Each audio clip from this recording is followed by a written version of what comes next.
देखो 6 लेसन का example number 3 क्या कह रहा है हमको कि ये इस त्रिभुज में है ना, एक त्रिभुज में जो कि दिया गया है त्रिभुज हमारे पास में पी क्यू आर में अगर एस टी एक भुजा है जो खींच दी जाए और जिसकी वजह से क्या हो जाए कि पी एस अपॉन में एस क्यू आ जाए बराबर हो जाए पी टी अपॉन में टी आर।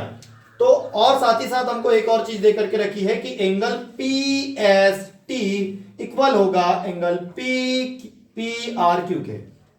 तो सिद्ध करना है कि त्रिभुज पी क्यू आर एक कैसा त्रिभुज है हमारे पास में, समद्विबाहु त्रिभुज है। कैसा त्रिभुज है, समद्विबाहु त्रिभुज है। बात समझ में आ रही क्या? समद्विबाहु का मतलब आप जानते हो ऐसा त्रिभुज जिसमें कि दो भुजाएं कैसी हो, समान हो या बराबर हो।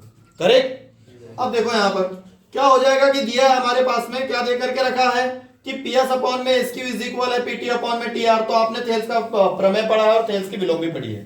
तो प्रमेय 6.2 क्या कहती है? प्रमेय 6.2 ये कहती है कि यदि किसी त्रिभुज में है ना, यदि किसी त्रिभुज में कोई भुजा या कोई रेखा त्रिभुज की दो भुजाओं को एक ही अनुपात में विभक्त करे, है ना, यदि किसी त्रिभुज में एक भुजा त्रिभुज की अन्य दो भुजाओं को एक ही अनुपात में विभक्त करे, ठीक है, तो वो क्या होती है, तीसरी भुजा के समांतर होती है। अरे यही है कि नहीं हमारी प्रमेय, है ना।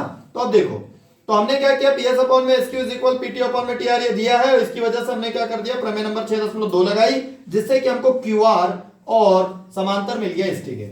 क्यू आर और एस टी क्या हो गए, एक दूसरे के समांतर। तो याद रखिएगा कि जो समांतर भुजाओं वाले एंगल होते हैं वो बराबर होते हैं। मतलब ये यहां ऊपर का एंगल है तो यहां भी ऊपर का एंगल, ये दोनों आपस में बराबर हो जाएंगे।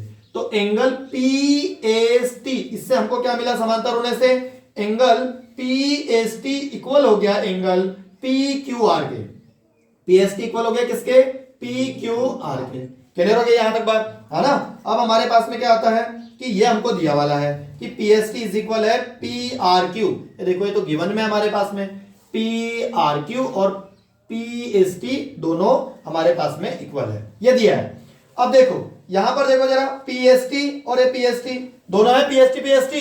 अरे आया नहीं है, तो ये दोनों अगर इधर वाले साइड इक्वल है तो इधर वाले साइड भी इक्वल हो जाएंगे कि नहीं हो जाएंगे?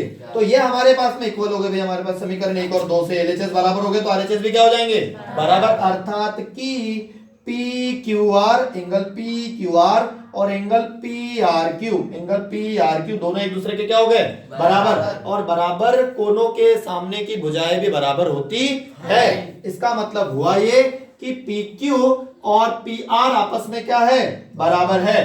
पी क्यू और पी आर क्या है, बराबर है, ठीक है। पी क्यू बराबर है पी आर। तो इसके लिए और किस कारण से, क्योंकि ये ऑलरेडी एक प्रमेय है कि मतलब स्वयं में सिद्ध है कि यदि कोई दो कोण बराबर होते किसी त्रिभुज में तो उनके सामने की भुजाएं भी क्या होती है, बराबर। और इसका विलोम भी इतना ही सत्य है कि यदि दो भुजाएं बराबर हो तो उनके सामने के कोण भी क्या होते हैं, बराबर होते हैं, है ना। तो इस प्रकार से हमारा एग्जांपल नंबर 3 कंप्लीट हो जाता है।